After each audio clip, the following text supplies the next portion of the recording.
click same as system.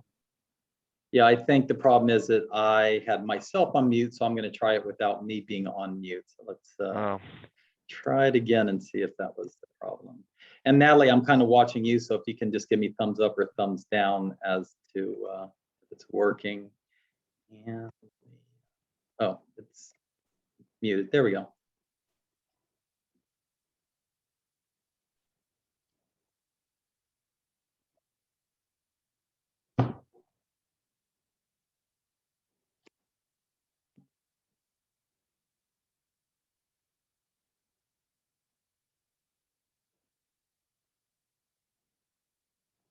We can't hear the. Hmm.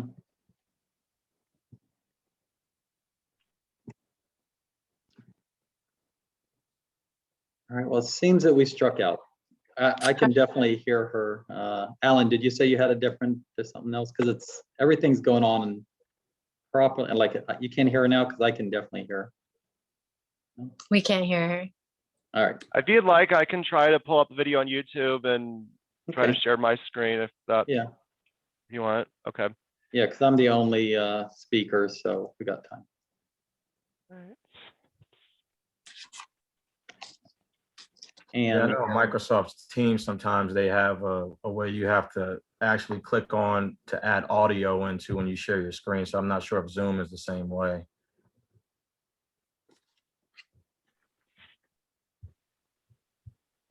Oh, it says host disabled participant share screen sharing. Okay, I think David just made you a co-host. Oh, yes, thank you. Da, da, da. Da, da, da. Can everyone hear this? No. No. Mm.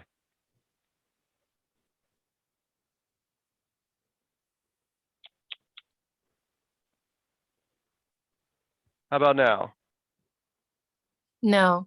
But okay, I'll just drop the video in the chat box so you guys can watch it. It's about 3 minutes. And in summary, what Oprah is explaining is the reason why you want to be full of yourself. It's the principle of you can't pour from an empty cup. So when your cup is empty, or as we've all heard that analogy, when you're on a flight, if you're in an emergency, put your mask on first and take care of yourself. You have nothing to give when you are not overflowing.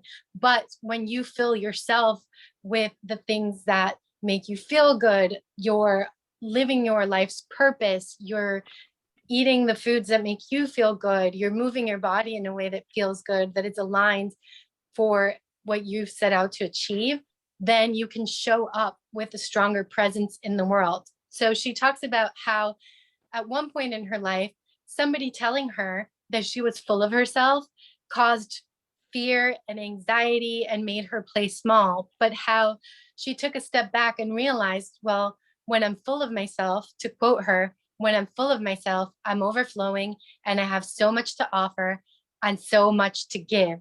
And that makes her show up so much more powerfully in the world. And that simple shift, now she says, she takes it as a compliment. So if somebody tells her she's full of herself, she says, thank you very much. You're welcome.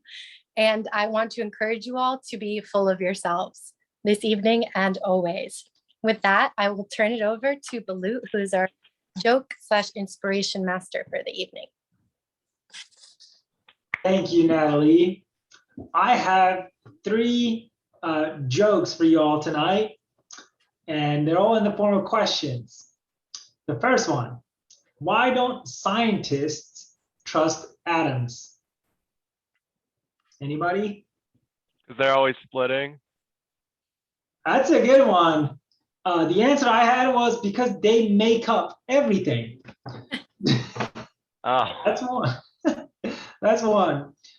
The second one is, did you hear about the claustrophobic astronaut? He just needed a little space. He went away. And the third one is, what do you call a fish without an eye? Psh. Thank you very much, everyone. Back to you, Nathalie. Oh my God, I love those. Thank you, Baloo. I'm so funny. I'm gonna probably tell those at dinner, but not do as good of a job.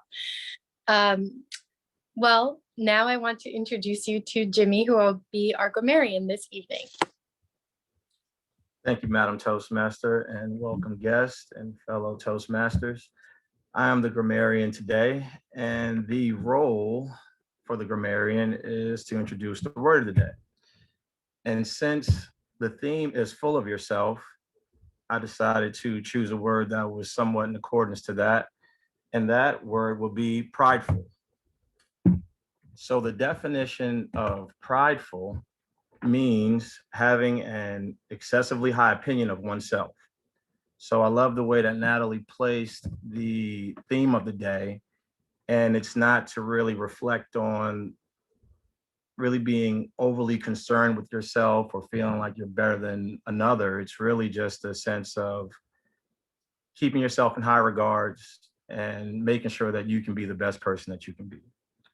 So as part of that word that you should introduce into all of your discussions, speeches, and so forth, that word I feel is just a nice play on the theme. My role today is also to highlight words such as like, so, and any type of filler words, and any effective and ineffective grammar that would be used in speeches and or discussion points. Back to you, Madam Toastmaster.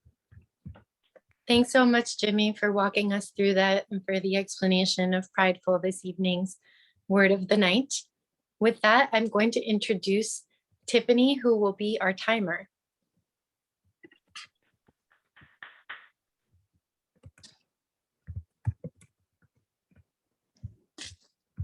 Sorry. Thank you, Madam Toastmaster. I will be your timer today. And, I'm sorry. Thank you, Madam Toastmaster, fellow Toastmasters, and all guests. I'll be your timer, and I will time the table topics, speakers, formal speeches, and evaluations. I will also alert each speaker of the time they have left using the green,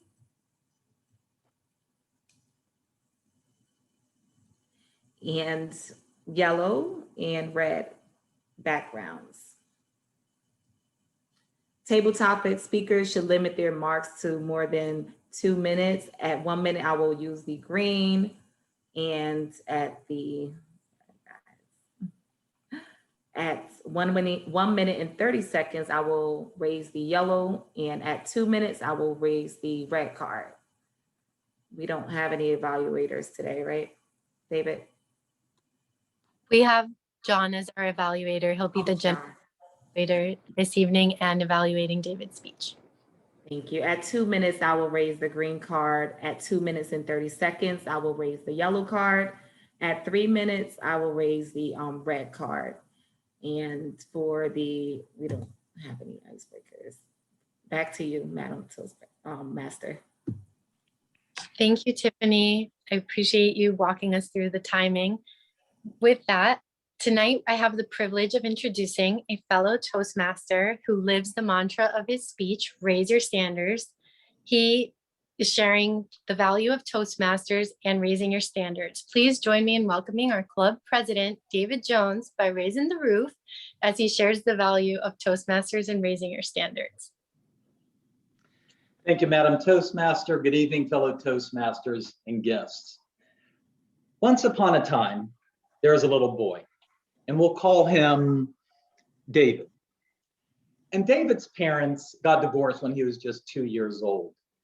And being an only child, he was shuffled back and forth between his mom's and his dad's. His mom lived in Miami, Florida, and his dad lived in the Florida Keys. And it seems that every 6 months or year or 2 years, he was back and forth living with one or the other. And whenever he lived in Miami with his mom, he also lived with his stepfather, his evil, wicked stepfather. And he was an evil, wicked stepfather because he had anger issues. He would be mad at everything. If you confronted him or you brought him bad news, or if just anything rubbed him the wrong way, he'd fly off the handle. He would be yelling and screaming, throwing things, breaking things, and even beating little David's mother on a regular basis. Now, being a little dude, it was either fight or flight, and David obviously had to run. So almost on a weekly basis, he'd run out of the house, run down the street, and go to his grandparents' house on the next block, trying to find some safety. Unfortunately, his grandparents were alcoholics. It wasn't much better there. He would go in and they would be arguing and bickering and cursing at each other. And there was no violence, but they would be slurring their words and falling down. And to a little kid, that's actually kind of funny to see adults slurring and falling on the ground. But it was actually a sad state of affairs. Now, back home, David's stepfather actually became the Grinch. One year, he literally took the Christmas tree out into the front yard, jumped up and down on it, and broke everything. The Who's weren't going to have a good Christmas with him around. Now, as you can imagine, growing up in that atmosphere, little David had no self-esteem, no confidence, definitely not confrontational, because every time there's a confrontation, bad things happen. He became an introvert, and he was basically a mouse without a voice. He stayed in his room and just hid out. But over time, when he got into high school and into his 20s, his confidence started to increase. Because you see, and you might not believe this, but little David became a very good-looking guy. He was very trim and healthy, and all the girls liked him. Lots and lots of girls. But that was all superficial. It was something that did not improve his self-esteem or his inner voice or anything else. It just made him feel good. And eventually he met the woman who would become his wife, a beautiful, sexy Latin woman from Cuba. And he fell in love with her because she was a strong, independent woman who had her stuff together. And unfortunately, she also had that hot Latin temper that we've all heard about. It's a real thing. And once he got married, his childhood started all over again. The being put down, being beaten up, low self-esteem, just told what to do, always arguing, fighting. And it was just almost PTSD to him. He had to just look down and say, yes, dear, yes, dear. And over time, he was still an introvert. He didn't find his inner voice. Well, after 25 years of being together and 18 years of marriage, the inevitable happened. They got divorced. And for the first time, David was home alone. No arguing, no fighting, no confrontations, just quiet in his own home, happily divorced. But that got boring. And after a couple of years, he found a little club called Toastmasters. And he went to Toastmasters, scared to his core. He's too scared to even speak, but he did it anyways. But he only did it for about a year and a half. And he had a couple failures and he ran out of there because all he knew was fight or flight, and he was a flight guy. He ran. In case you didn't know, I'm David, the guy in the story. But after that episode, I was surrounded by a lot of good friends who encouraged me, who built my self-esteem, who pushed me in the right direction. And I knew as my life was getting better and better, the one thing that I needed to do was rejoin Toastmaster. I knew Toastmaster would take me to the next level. And I did. And about 2 years ago, I rejoined Toastmaster and I committed to it, as difficult as it was. And I just started building up my self-esteem. I started feeling good about myself. I found my inner voice. I became an extrovert, which is important here because 18 to 22 minutes is perfect for an extrovert, where 5 to 7 really isn't that good. But my life changed, and that's why I'm such a big proponent of Toastmasters, and I always talk about it because I see in my own life how great things have changed, and I'm always looking to help others.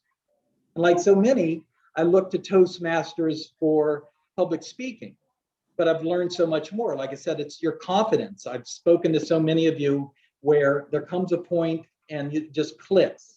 where you just say, wow, I can do this, and your self-esteem starts building and building, and you just become a happier individual because you have this swagger about you. And the other part of it is leadership and management. I was treasurer for a year, and now I'm president of the club. I was audit chairman for the district for a year. And starting on July 1st, I'm going to be an area director here in Charlotte with 4 clubs underneath me. So things are going good, and that's why almost every speech is about Toastmasters. I see the advantages in my life.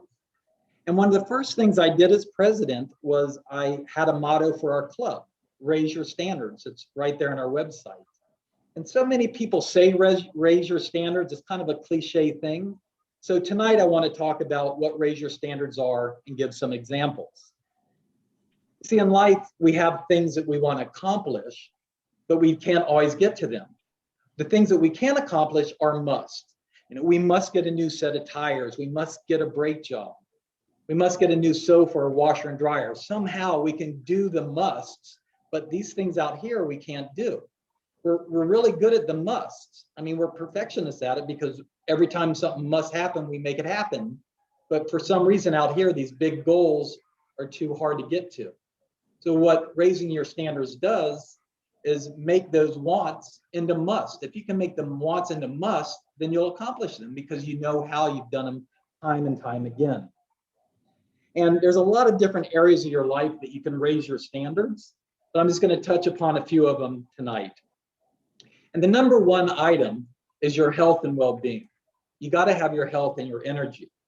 Everybody here at Toastmasters is joined for different reasons. You might want to be a public speaker. You might want to be a great manager. You might want to start your own company and be able to talk to vendors and customers and employees.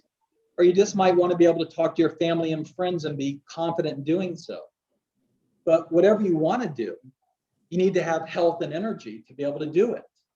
And a lot of our members are younger and they might have desires to have kids someday, or maybe have little kids.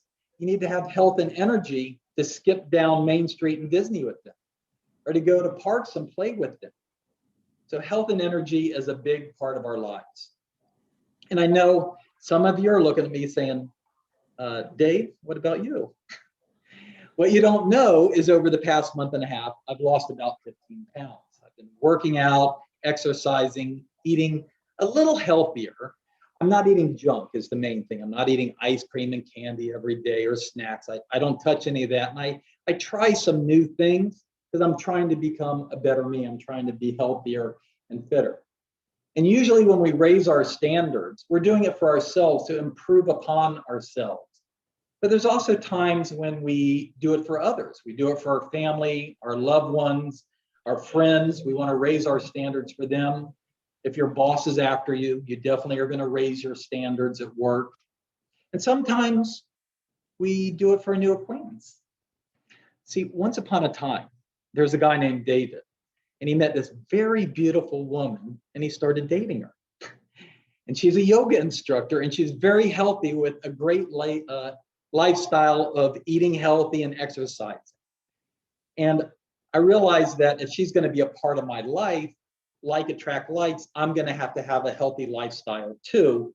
Therefore, I have to raise my standards for myself, not eat junk, and become a healthier individual.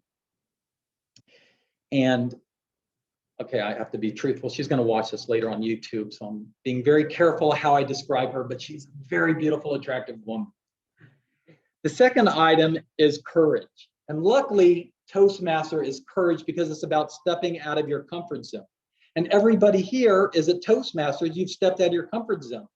It is one of the scariest things anybody will ever do is public speaking. So you all have already raised your standards in your life to be here tonight. Very difficult to walk through that door for the first time and join. And we all have friends that say, hey, dude, let's go skydiving, or let's go bungee jumping, or let's go swimming with sharks, right? And the next time you should try this, you should say, all right, I'll go skydiving with you this weekend, but Tuesday, you're going to go to Toastmasters with me. And they'll say, oh, I'm not doing that. You know, we got these adventurous people that'll fly around the world in a hot air balloon, but they won't step foot in Toastmasters. So I believe what we all do here is very brave and outside of the box, and you've raised your standards just coming here. The other area we need to raise our standards is joy, our joy and happiness in life. The reason we're on Toastmasters tonight is because I'm on a road trip for 2 weeks seeing different family. And my first stop was down in Miami. My father-in-law, my former father-in-law, passed away about a year ago, and I haven't had the chance to go pay my respects. So I went down there, and my ex-wife and I went to his gravesite. And he had been a part of my life for about 30 years till he died. So he's a very big influence. He taught me everything I know about baseball. We'd go to the Marlins games together, and we'd watch games together on TV. And when I went there, I really haven't had much death in my family or life as an adult. And to stand there and see his grave was just overwhelming. It was, this is it. We're all going to be there. I'm going to be there. But when you're over somebody you know and love and you're looking at their gravesite, it was really the first time I'd had that in a long time. And it was just a bizarre feeling. So we need to have joy in our life. You know, Yayo, his name was Yayo. He was born in Cuba and he left under Fidel Castro and brought 3 kids and a wife here and started a whole new life. And he had a lot of happiness and joy. But I'm sure there are times where there's a lot of stress and anger and frustration in life. And I think, what did that do for him here? That was all nonsense. There's no reason to have it. So we should always try to have a very joyful life and just think about whatever the issue is. It's probably not that important. You can deal with it, but just put it out of your mind. Just raise your standards to be joyful. And one of the things I did was my wife, our ex-wife, brought flowers for the cemetery, and I brought a baseball and I put it on his gravesite because that was, you know, our thing. So joy is definitely something we all need to do a part of.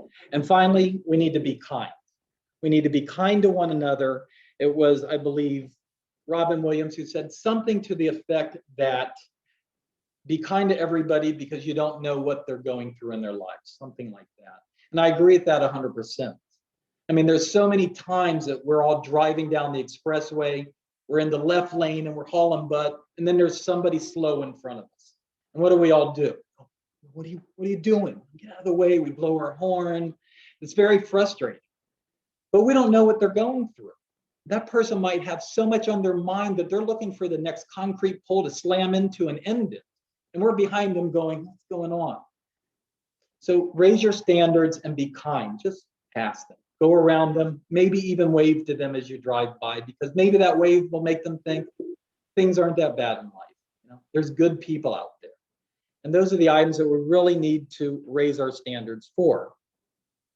Now, for me, raising my standards has kind of opened up a whole new universe for me.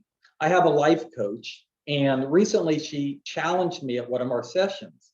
She said, you know, you've been at Toastmasters for a couple of years now, so my challenge to you is in the next 30 days, get a paid public speaking gig. I was like, no. No, I joined Toastmasters, but I'm not a polished public speaker. I'm not a good public speaker. I'm probably not even average, but what I am is a guy who will get up and do it. I'm comfortable in front of a crowd now, but definitely nobody's going to pay me to be a public speaker. And she said, oh, okay, so do it in 30 days. And when you pay somebody, you want to get value. So I put it out into the universe. I said, I need to get a paid public speaking gig. You know, giggle, giggle. I did it anyways. You know, I just kind of put it out there, kind of left out saying, let's see what happens. Well, a friend of mine owns a business down in Matthews. It's called Get Me Some Green. It's a CBD store, and they sell, evidently, I don't know for sure, evidently that legal cannabis and edibles, stuff like that. I don't go in that section of the store. But on Friday night, she has a thing called Friday Nights on the Green, where she has entertainment, and it's free to anybody between 6:30 and 9. You just go, and there's usually somebody playing guitar or piano, singing.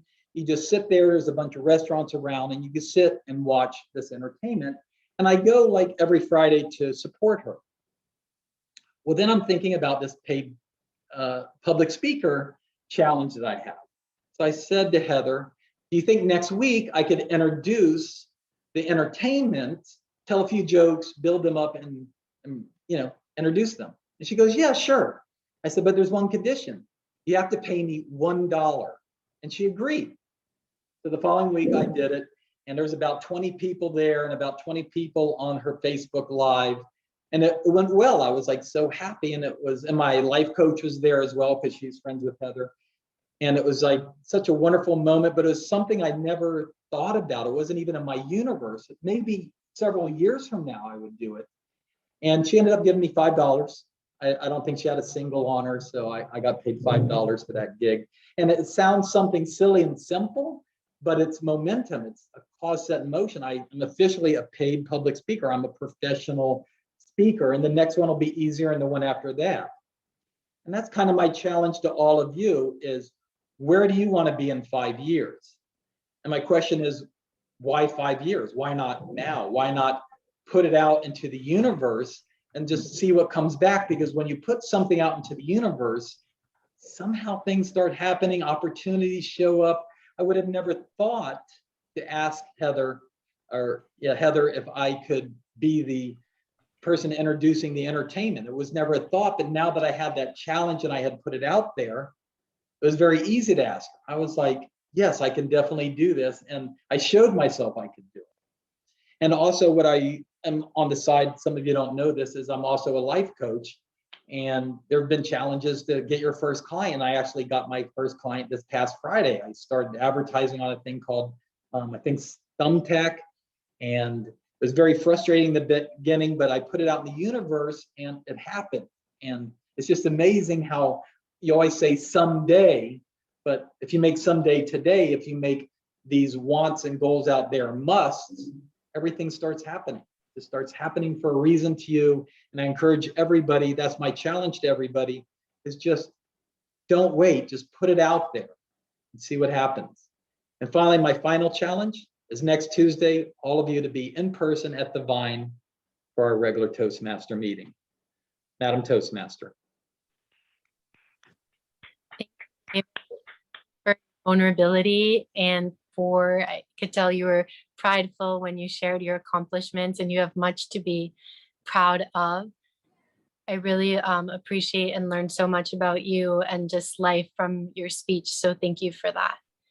Tiffany, can you please provide us a timers report?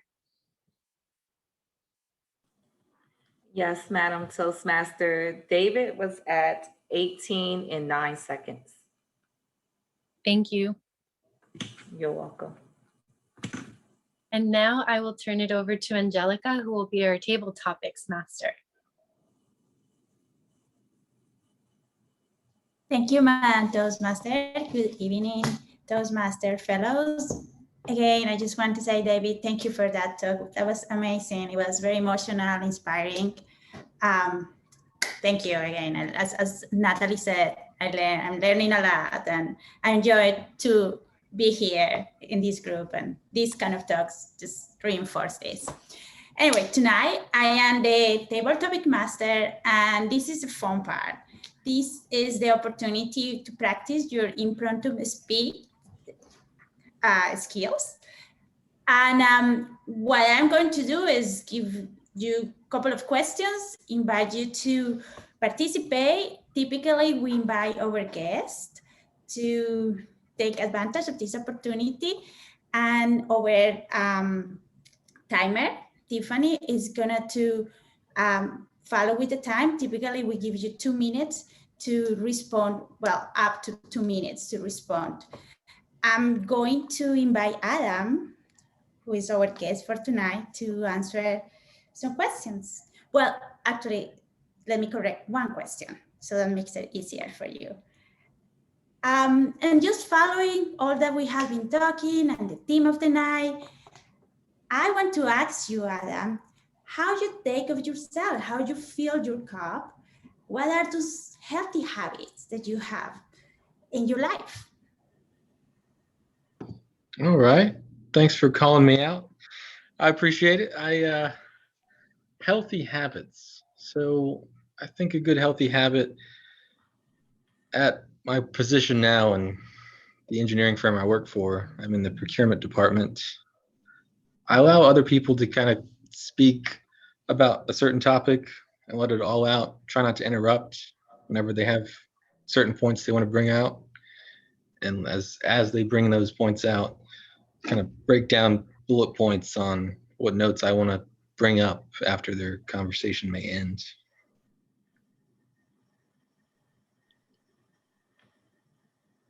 But if you're speaking about other healthy habits, I mean, to be honest, in the COVID pandemic, I've gotten very unhealthy as I've slowly started to eat more since I've been working from home for the past year, except for this week, we started to go back to the office.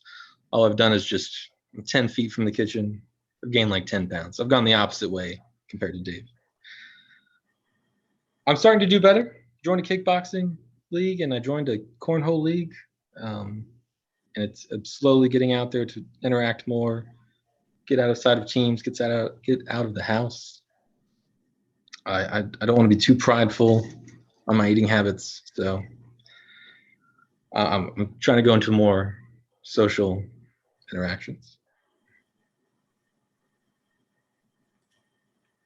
Thank you, Adam. That was great. Yeah, I love exercise, so I encourage you to keep doing it. It's good for you. It's healthy. So good. Thank you for sharing that with us.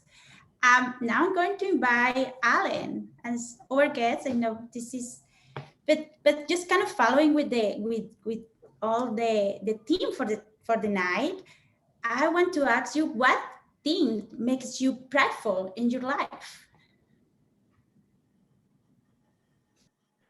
Thank you very much for that question. I try not to be too prideful, but I think in this particular case, it's pretty well deserved. For almost 4 months now, I have lived in my house. I just became a homeowner this year for the very first time. I don't think I ever really thought it was possible. You're talking to someone who, until about 6 years ago, I'd never even moved outside of my parents' house until I moved down here to the Carolinas from Ohio. And for several years, I was working a job that paid a decent salary, but wasn't quite enough to have much room for discretionary income, and definitely not the type of income that would have sustained a mortgage payment. But thankfully, I progressed in my career and have a job that pays me a very generous salary that I can live quite comfortably on. And between that and the generosity that my grandma afforded me when she passed, I was able to buy this house. And I had the privilege after the Pride Festival in Rock Hill to have people over, had a housewarming party, and hope to have more of those. So thank you so much for your question. And I encourage all of you to buy a house if you have the means to do it, because as we all know, the real estate market in Charlotte is not going to cool down anytime soon. And I shudder to think of how much more of a challenge it would be if I waited any longer to start the process. Madam Table Topics Master. Thank you, Alan. I agree with you. I remember we had been in this house for about 12, 13 years when we bought this house. It was a joy. I couldn't believe that we did it. And now we were big people. We were adults when we did it. So that was amazing. Thank you. Thank you for sharing with that. Madam Toastmaster, do we have time for another question? One more? Okay. Would you like John or Jimmy would like to, well, Tiffany can, but John or Jimmy would like to participate? Jimmy? Okay, Jimmy. What is a perfect day look like for you? What is a perfect day for you? Thank you for that question, Madam Toastmaster. I'm sorry, Table Topics Master. A perfect day looks like for me when it's really a situation where it's no stress, that I would allow myself to be under. So what I mean by that is every day, especially in my line of work, is going to come with some level of controversy. It's almost like turning on a TV and looking at a soap opera almost. It's what's going to happen today. What's going to be the killjoy almost to ruin my day. And honestly, the way I look at that is really as a troubleshooter is how can I turn someone else's pain into joy? How can I look at somebody's issue and to manifest that into a win almost when they really couldn't see their way out of it. So with that being said, I like the way of the feeling that it brings to me, the fact that I really don't allow work stress to interfere with anything that I have. I feel like I have everything that I've ever wanted. I mean, God's blessed me. I have a beautiful wife, kids, mom, dad still living, and it's nothing that I look at to ruin anything. So work is something that I have to do, something that I enjoy, thankfully. And I look at each day as helping someone else and really understanding how much I can be better and help somebody else to be better. Thank you, Tabletop Toastmaster. Thank you, Jimmy. That was awesome. Really, this has been a very inspiring night. So I'm going to call now over Tiffany for our timer report. Okay, for Adam, he's at 1 minute and 28 seconds. And for Alan, he's at 2 minutes and 0 seconds. And Jimmy was at 1 minute and 46 seconds. Great responses.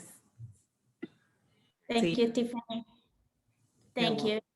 And I invite all of us to vote for putting that perform reps in our table topics. And back to you, Madam Toastmasters. Thank you. Thank you, Angelica, for those beautiful questions. I love that they connected to tonight's theme, and everyone's responses, as you said, were so inspiring. I am just learning so much and taking notes on additional ways to fill my cup and be full of myself, learning from you all. Now is the evaluation portion of the evening. So John is joining us as both our general evaluator and evaluating David's speech. Well, please join me in welcoming John.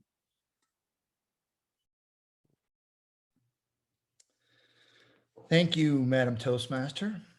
I will in fact be serving as our general evaluator, and part of my roles is to introduce our one evaluator of the evening. I will also be asking for a grammarian report and then doing at the end of the whole evaluation of the broader meeting. So without further ado, please help me welcome and introduce a 3-year veteran of Toastmasters who hasn't been here for a while, but let's cut him some slack. Please help me welcome John, evaluating David Jones's speech this evening called Raise the Standards. John Capello, please, to you. Hello all. Hello. Yes. I had the pleasure of evaluating David Jones' speech tonight. And usually when I do evaluations, I kind of look for 3 things. I look for content. Did it capture my attention? Focal variety. Did it have a roller coaster instead of a train? I like to have the inflections that helps keep me interested. And then the physicality. And obviously it's a little harder from a physicality perspective on Zoom, but I still think there are ways to incorporate it. So those are the things I was looking for. First, let me just say, and I kind of mentioned it last week during my speech, David, you have made tremendous progress compared to when I saw when you first walked through the doors. So if I could just say your improvement is vast, and that alone is inspirational. So that is just a general observation. But here's the things that I think you did particularly well for me, and anything that's 30 or 18 to 22 minutes long, your key goal is capturing people's attention. So what did I think helped you achieve that? Because I was very, trying to understand, okay, where is he going with this? This is about obtaining perception and self-confidence and really diving into why the goal of raising my standard and why it's so important and having an impact on my life. Storytelling. I'm a big storyteller. I come from an Italian family. We tell things through stories. We don't tell, hey, I'm going to talk about raise your standards. You talk about a story that captures my attention and maintains my attention. So starting with a story, in my opinion, is a great way to capture people's attention. People have very low retention rates, generally speaking, and this allows you. I remember that story you told about when you were growing up and the difficulties of being in anger management or affected by alcoholism or divorce. So I would say that was a big part. I did like the way you incorporated stories into it at all times. There was always a personal example that was attached as you were going through each item of here are areas of where you can raise your standards. Using that personal connection, that is what helps keep us ingrained and in tune with what can have people just naturally getting their attention diverted. I like that you stood up. I do think there's something about standing up in a Zoom environment that does help you introduce that additional physicality that adds and punctuates certain things. I like the emotion. Obviously, you go over some very touching moments, and I think that adds to the personal touch of us getting to know you and it having a greater impact. Probably the only thing I would challenge you on in terms of content to help me follow better, I'm usually a big stickler about this with where I'm going, is the whole say what you're going to say it again, and repeat it. Like, I know that you talked about what is raising your standards, talk about where to do it, and then why the benefits of it. Maybe go through that a little more clear, and then maybe a little bit, last thing on the eye contact. We were very much engaged, but I think you were just checking your time or something like that. That could get a little distracting. But overall, man, what an improvement. And I applaud you, and you inspire me. So I look forward to your next speech, sir. General Evaluator, back to you. Okay, John, thank you for that. Great evaluation. I thought you did a tremendous job, and you really captured the essence of what David was trying to accomplish. Tiffany, Toastmaster timers report, please. Thank you, John. Yes, I agree. That was a very great evaluation of David. And John, you were at 3 minutes and 35 seconds. I'm sorry, tonight you will not be able to vote for John. I know he did a tremendous job, but he failed to honor the honored rule of all Toastmasters to stay on time. Perhaps he should not be as verbose as he typically is. Something to look after, John. So we definitely can learn lessons from that type of mistake. Toastmasters always has to value the time of others, and doing so reduces the impact of it.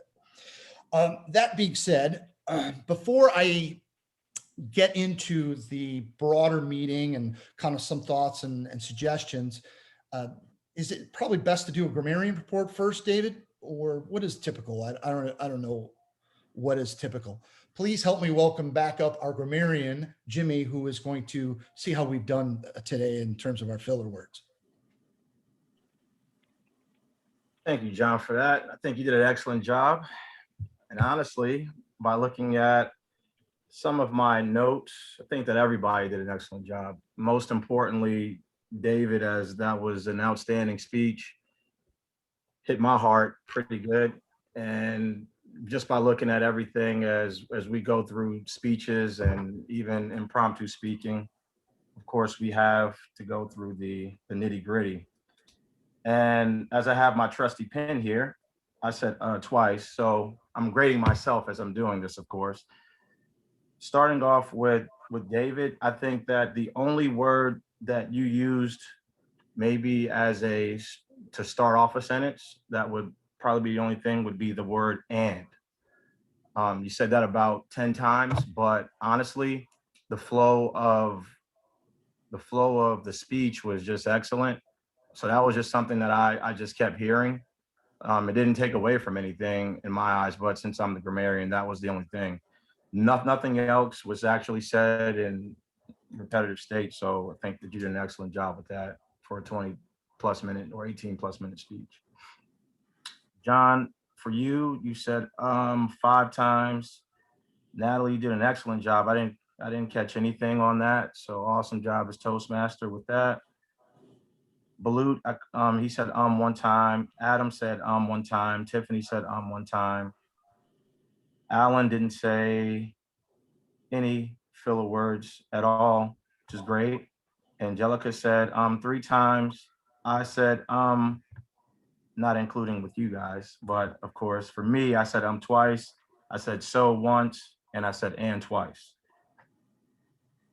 Also, the word prideful was used pretty much by everybody. The only person that didn't say it was John. I don't think if John said it, I may have missed it.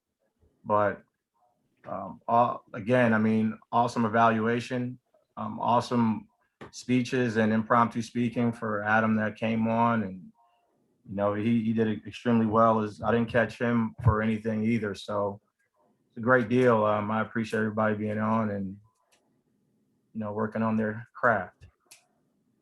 Back to you, either the evaluator or Madam Toastmaster. I'm not exactly sure. I got to pull it back up. It's first time over here. Thank you, Toastmaster Jimmy. While I'm very upset that I didn't make the proper time, I am prideful that There I you said less than 10 times. Pretty excited about That's a that. prideful box. He's got it. Thank you for that. So at this point of the meeting, I'm going to provide my general observations or thoughts and criticisms, constructive criticisms of what maybe we can do better. Overall, listen, it's always difficult, and I'm guilty of this same thing, is roles, right? I think anytime, particularly, let's say you're sitting in Nathalie's shoes and you're trying to govern the whole flow of the meeting, or David's shoes, having to kind of scramble at the last minute, let's face it, it stinks. It doesn't allow you time to prepare and perfect your craft. You want to be organized, and I would argue preparation is the key to a successful execution. So I don't know, maybe as a suggestion, I know that Elvis wasn't able to, usually pings people about signing up for roles. Here's something I like, is maybe sending out role suggestions or prompts on like a Friday. For me, I always like to get it in my mind on a weekend. Let me think about this. Yeah, you know what? I can be a speaker for this week. And it's always as I'm organizing prior to that Sunday. By Sunday night, you're already thinking about what you have to do for work. So just something to throw out there. What else did I want to talk? I wanted to mention that particularly when we came in, that I thought that Nathalie, really the Toastmaster role is so key, setting up a positive attitude or a positive, I'm a big positive mind thinker. So I liked the theme. I liked trying to, you always is my dose of positivity coming to Toastmasters and helping keep we talked about reps at the beginning of the meeting, keeping things positive. And I know it didn't work out in terms of the video, which would have helped kind of prove your point, but I think you summarized it well enough that you still delivered that. And really liked your transitions. I thought everything was smooth, and you were very clear about all introductions. And that's something that can get lost on Zoom. People just kind of take the easy route and back over to you, and that doesn't always, I think, flow well.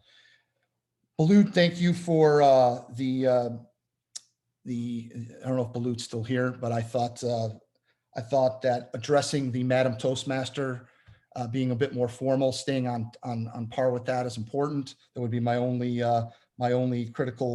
criticism. Jimmy, I thought you stepped in last minute as a grammarian and did a bang up job. It's not often the grammarian critiques himself. And I think it's always something to be applauded. It's something we all do. Myself as a veteran, filler words is something that plagues us all and something we all can improve on. Tiffany, I've seen you a few times in the timers role.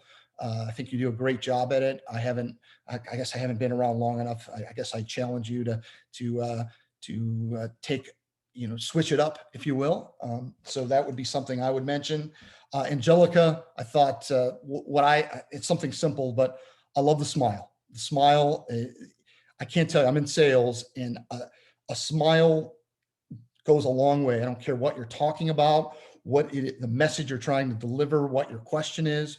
When you come in with that smile, it's more inviting, and you're more inclined to just have a more positive attitude. So thank you. Adam and Alan, thank you for your participation. Alan in particular, you had volunteered to step in as inspirational master. It's always encouraging to see people willing to step in at the last minute.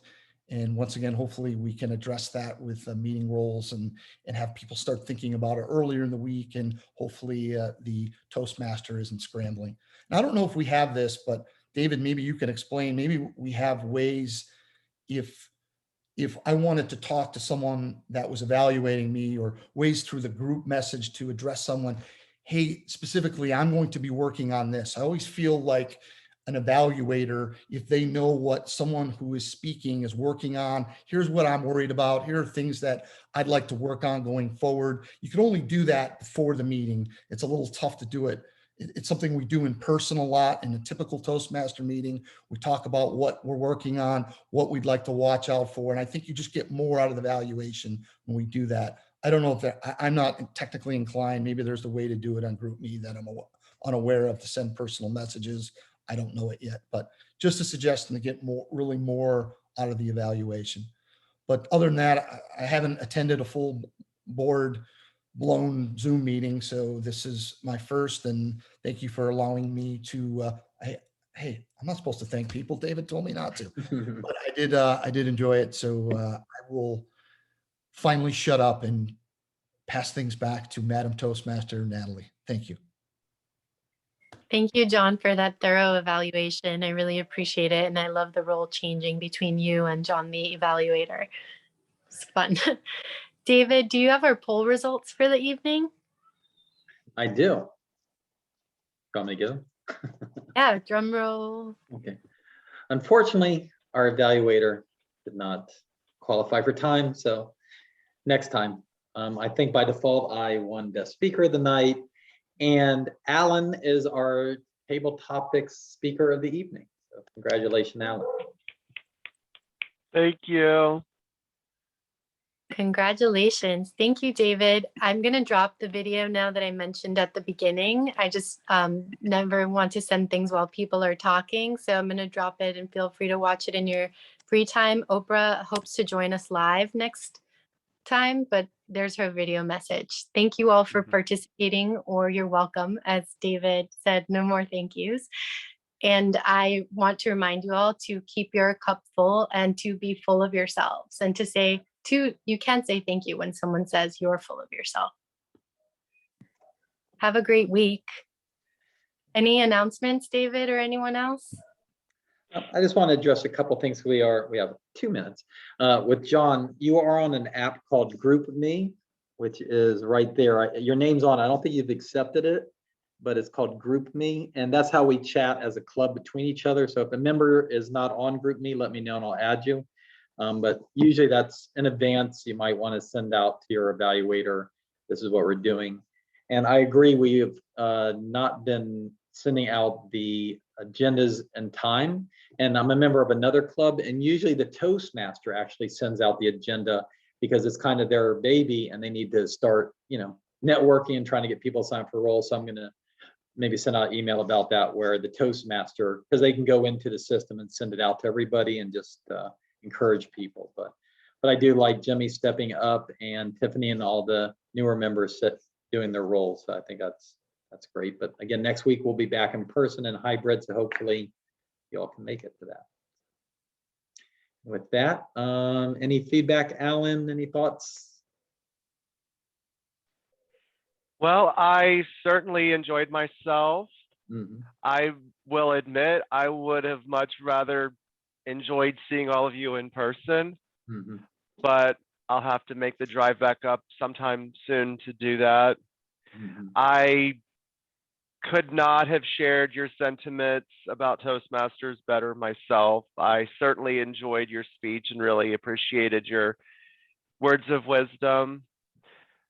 For everyone else who either is a recent member or our guest, Adam, I will say, just to piggyback on what David said, that it is so much more than just becoming a better public speaker or a leader. There are so many intrinsic rewards to being a Toastmaster. And for me, the one thing that tops everything are the friendships and the connections that I've built along the way. Being a better public speaker is great. Being a better leader is great. And the notices that your managers take of your Toastmaster experience is even better. But these friendships that I built through Toastmasters and all the connections I can carry with me years after I've finished a pathway or gotten my DTM and so on. So that's my sentiment. Perfect. Thank you. And part of my speech came true tonight with it's great to fail here, to make mistakes. And with the whole video thing, you'd rather do it here than in front of your boss. So this is a place to practice those type of things. So we'll figure it out for next time, but this is the right place to do it. Like, where else are you going to fail? You're not going to fail in front of your boss because you're one and done with the boss. So you got to make sure you got it all figured out. And Adam, I know this is the second time. Any thoughts or feedback about tonight's meeting? I really enjoyed it. Mm-hmm. I just thought it was, getting used to some of the, I guess, vocabulary and vernacular on how you guys address each other and how you guys kind of slow things down. I think I speak too quickly, and I get that at work too. So I appreciate the feedback as well from you guys, and I look forward to meeting you guys in person as well. All right, appreciate it. And yeah, John and I were talking about it, how we always speed up during a speech. My speech tonight was 22 minutes, but I finished it in 18 minutes, which means I really zoomed through it. I missed 4 minutes of my speech just talking quickly, but it's just part of the process, learning to slow down and pause, and I should do it. So hopefully next week we'll see everybody either in person or on Zoom, but I should do it. So have a good night. Appreciate it all.